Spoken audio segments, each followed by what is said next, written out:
Merci beaucoup pour ton retour. Merci d'être présent. Je suis ravi de voir que en fait, on arrive à utiliser des outils qui pourraient être a priori considérés comme étant carrément pornographiques dans un milieu artistique, comme par exemple le Canva ou le Business Model Generation ou le Lean Startup. Et en fait, tu as fait un retour sur l'utilisation de ces outils-là, qui sont les outils qu'on utilise avec les start-upers. Et qui ont autant de fougue que les artistes quand ils arrivent, avec qu'ils ont effectivement plein d'idées, et effectivement le tri est une étape. Merci beaucoup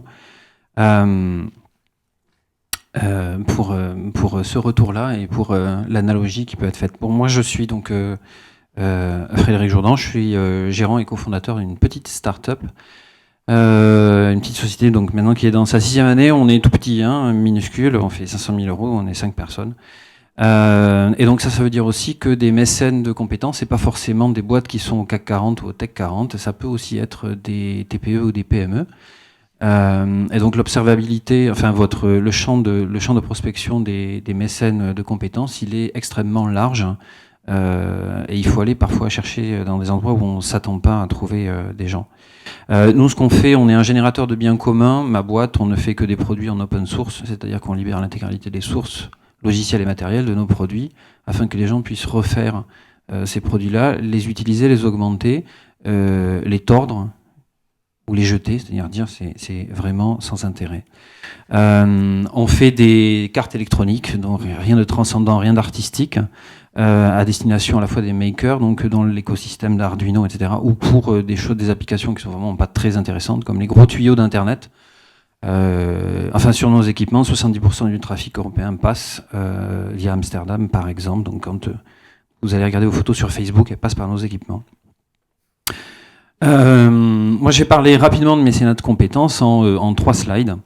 Pour dire d'abord que à mettre en place le mécénat de compétences est très simple. Donc, allez-y, faites-le. Cherchez-en. C'est super simple. Hein, et c'est basé sur d'abord l'échange avec l'artiste.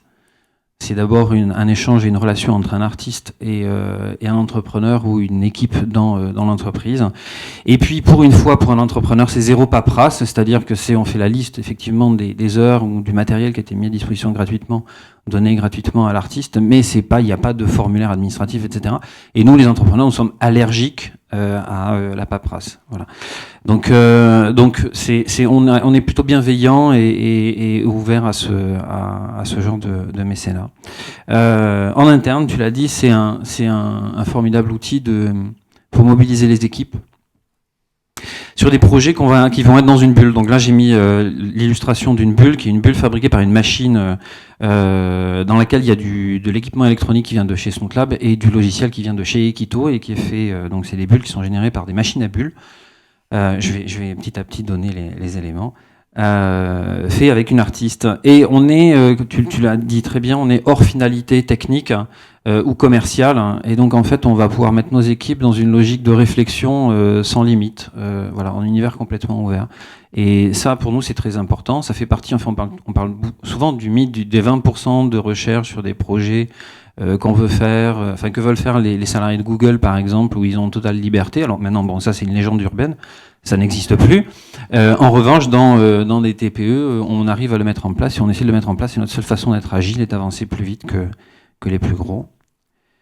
Le mécénat de compétences, de mon point de vue d'entrepreneur et de mon point de vue d'amateur, je considère que les artistes sont des vigies, hein, et ce sont des antennes et qui perçoivent le monde d'une façon très différente de celle de l'entrepreneur ou du professionnel.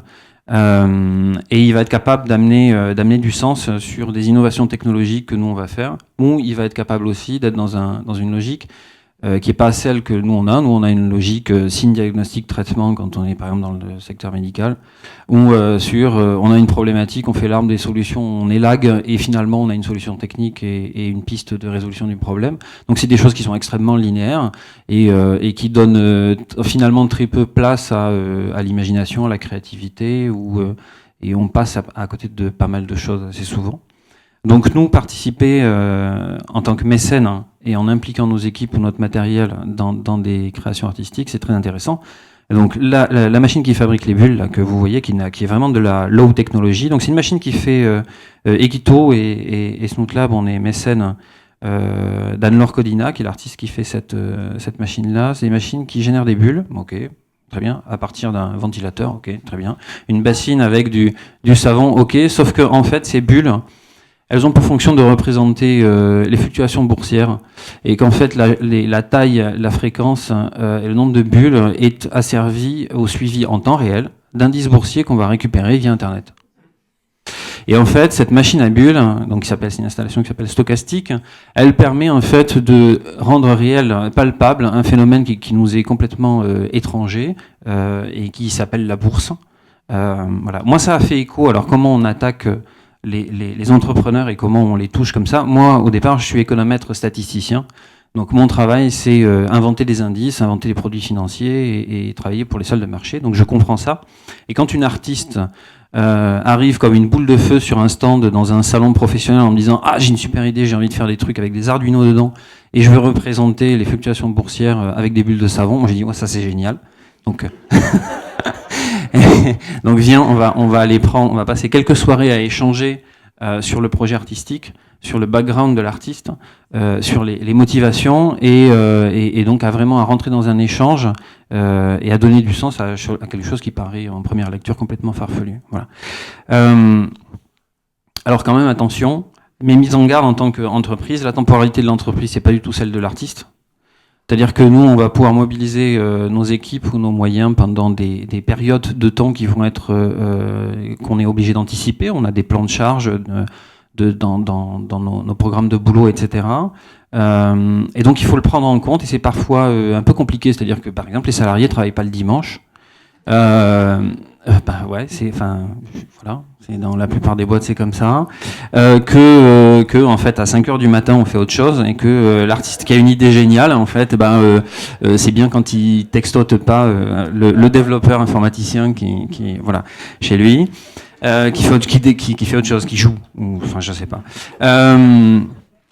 Et puis attention aussi, les sociétés elles ont des valeurs en interne et il faut vraiment observer et être capable d'identifier ces valeurs, les valeurs internes de l'entreprise. Donc on ne parle pas du discours marketing qui peut être une construction intellectuelle en adéquation avec le marché, blablabla. Bla, bla, bla, bla. Là il faut vraiment aller regarder de comment fonctionne l'entreprise, c'est-à-dire c'est comment fonctionnent les salariés et quelles sont les relations qu'il y a dans l'organisation et voilà ce qu'elle donc regardez un petit peu, essayez d'observer des choses qui ne sont pas de l'ordre du marketing. Voilà. Donc si vous voulez en savoir plus sur l'installation dont on est mécène, donc c'est celle d'Anne-Laure Codina, elle s'appelle Stochastique. Vous avez l'adresse, donc les slides seront disponibles. Equito, si vous voulez les rencontrer, ils sont à Toulouse. C'est une formidable équipe avec qui on travaille tout le temps.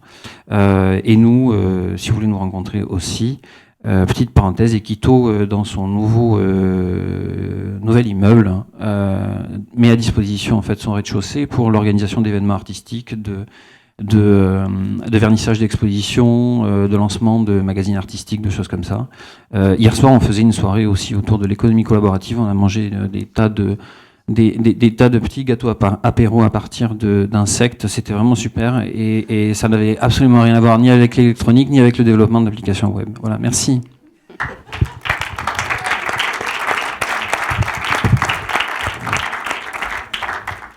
Bon, comme quoi le rapprochement artistique et entrepreneurial n'est pas si farfelu parce que vous avez l'air aussi bien barré, donc ça marche bien. Alors, je vais passer la parole à la salle. Il nous reste 5 minutes pour des questions. Si vous avez tout ce que vous avez toujours voulu savoir sur le mécénat de compétences, c'est maintenant. Est-ce que vous voulez? Sinon, moi, j'ai des questions, mais peut-être... Non, alors c'est une là.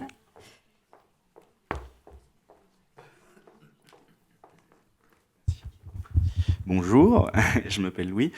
Je voulais juste savoir, du coup, l'entreprise, quand elle propose ce mécénat de compétences, elle est défiscalisée, elle gagne des avantages, Alors moi, au niveau de SnootLab, je sais pas, parce que j'ai pris ça sur les fonds propres de la société, et puis parce que simplement c'était intéressant. Au niveau d'Equito, je sais pas comment ils ont fait. Franchement, enfin moi j'ai construit ma boîte en 5 ans avec 0 argent public dedans, donc je sais pas comment ça marche en fait, tout ça. Donc je suis pas le bon interlocuteur, mais mais il faut poser la question à Equito, il y a les coordonnées là, peut-être qu'ils savent. D'accord, merci.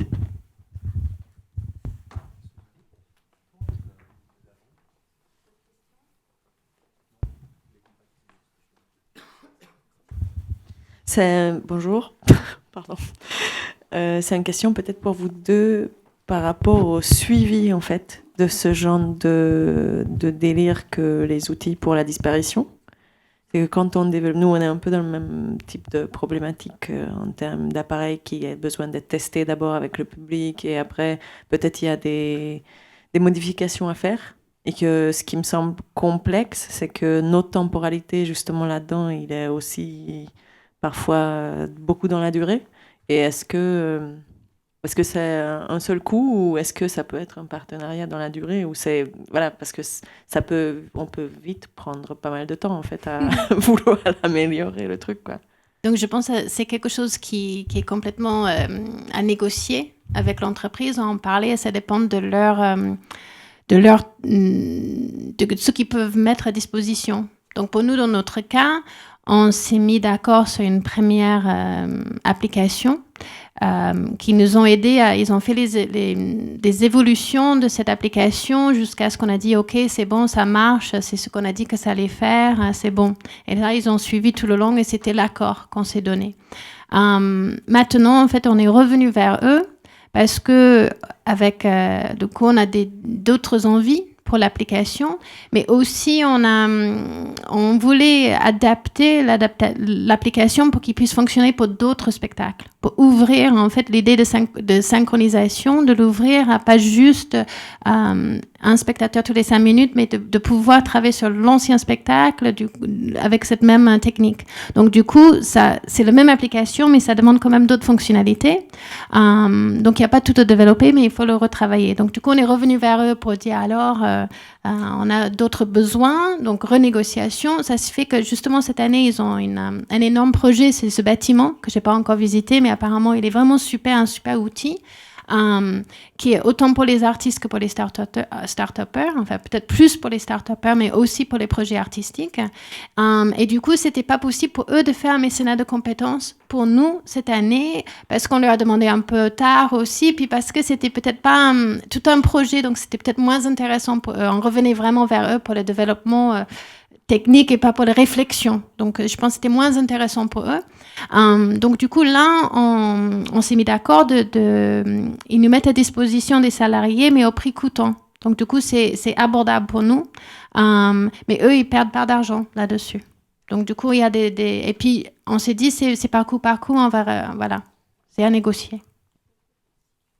On va être obligé d'arrêter là les questions, même si j'ai vu. Mais donc voilà, on peut continuer après les présentations en buvant un coup pour creuser toutes ces informations. Merci vraiment beaucoup d'être venu jusqu'à nous et voilà de belles ouvertures.